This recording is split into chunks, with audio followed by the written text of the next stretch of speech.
night, Kansas State's Bruce Weber, following their loss to West Virginia in the play-in game, had kind of like an emotional, I don't want to say breakdown. I just think all the emotions, 10 years I believe it is at Kansas State, he broke the Kansas streak of all the consecutive Big 12 titles, went to the Elite Eight one year, but the last couple of 3 years it's been tough for them. And he got incredibly emotional, and it's almost like he knew, because today he resigned. He knew it was coming. And he goes, I want to stay here, but he knew it was coming. And he really was incredibly emotional. We don't have time to run it today, but if you missed it and you want to watch a guy who's got everything in his all his emotions, and he's always been kind of that guy. But one of the stories, Craig, one of the things that was interesting was that his hair has gotten long. Got a nice set of hair. And he mentioned that he mentioned to somebody, he's on the he's not on the infractions. He's on the ethics committee or whatever it might be in the NCAA. And he said he was going to grow his hair out until someone involved, a team involved in the FBI scandal, was punished. And we know who those teams are. LSU. Who else we talk? Kansas, of course, had been mentioned. Arizona's coach is gone, Miller. But they might win the whole thing this year. And he said, I'm going to grow my hair until they come down. The NCAA comes down with a ruling. And he goes, now, that's why my hair is so long. He was very upset about that. That's throwing shade, of course, across the street at Kansas as well. And all the frustrations came to surface. He resigned today at Kansas State. And a couple of local names that might become candidates to take that job once they decide what Kansas State wants to do. Yeah, he said a lot about winning titles the right way, and it's pretty clear in listening to him that he didn't feel like he was always very well supported at K-State. And I know he was, there was some outcry when he was first hired, and then, they were up and down. And look, he was still able to at Kansas State, a program not known for basketball, win a Big 12 championship. I mean, to have. He went into detail about his first team that won a Big 12 title and how, those weren't your players. And he didn't get as much credit for that. And yet he said that was the tightest group of players that he's ever, coached, at least in Manhattan. And then, they wanted to, won another Big 12 title. And I don't remember what he said the outcry was at that point in time. But it's clear he's battled some people who maybe didn't, like him the most or feel like he was the best, coach they could have, I suppose. But, he did a good job. But, I mean, it's clear they are kind of, in need of a jolt, I think, that program. So it only makes sense. And it was last night. It was very evident. So no surprise today that he officially stepped down. But it was evident last night. That was like his going away speech. Yeah, I mean, basically.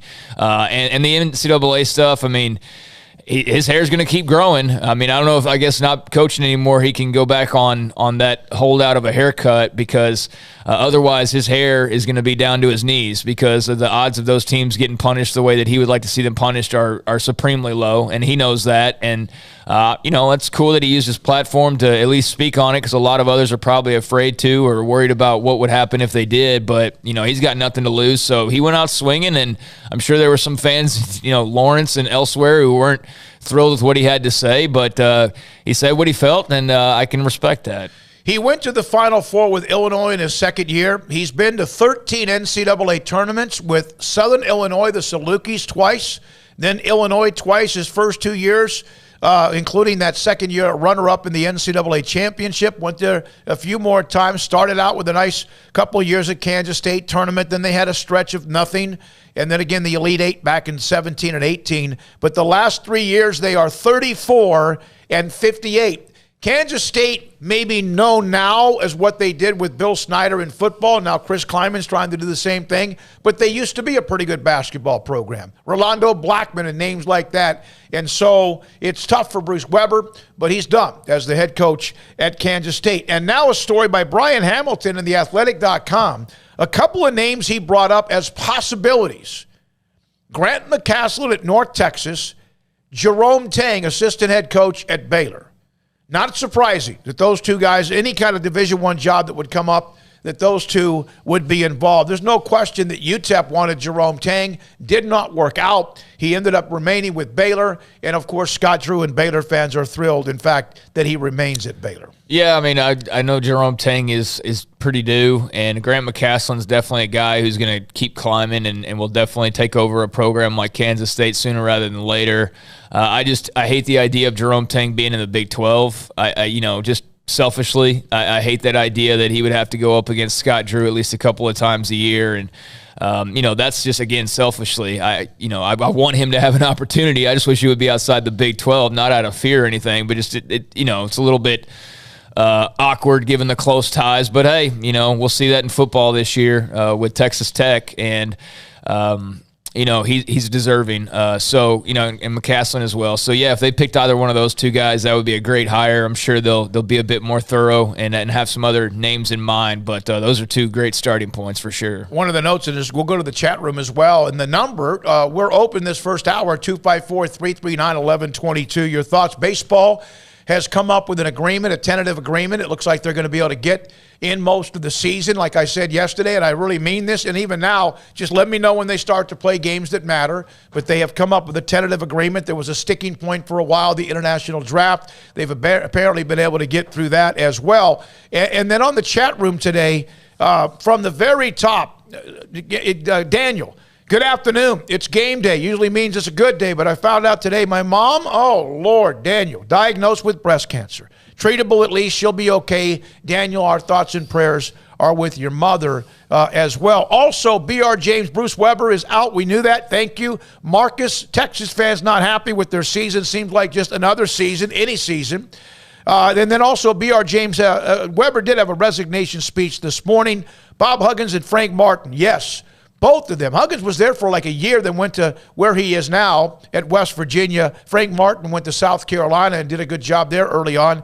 Those two brought them back to what they used to be. Kansas State at once was a really good program in college basketball. Yeah, I just took his speech last night as a going-away speech. I mean, that's what it felt like. It felt like he was at least, bringing the flamethrower out there at the end while he could. But, yeah, I mean, I'm glad that he's getting a respectable send-off, and I think – K-State fans are probably appreciative for what he did. He had some good moments there, but again, you point out the record the last couple of years. It's just time for a change. It's time for some new blood, and especially in a conference like the Big 12 where it's only getting better in basketball every year. So, you don't want to wait too long, and then you're even further behind the 8 ball. So it just makes sense to go their separate ways right now. And then, as far as Texas, again, a lot of hype with that Beard hire, but got to be disappointing to be where they are on the bus, or I guess the plane ride back home to Austin this afternoon or this evening. So we'll see what they do in the tournament. But I definitely saw a lot of people that are predicting a first round or a very early exit for them based on the way they're playing right now.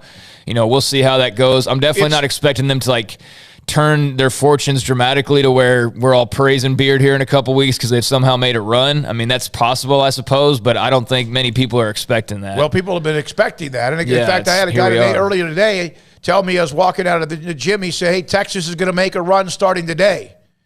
And I was like, well, if they do, that's what they're supposed to do. They had the number 1, 4, and 5 ranked transfer, 16th ranked transfer, 24th and 31st ranked transfer. And it was a bunch. Jeff Goodman, he admitted it. Big-time national writer, the stadium.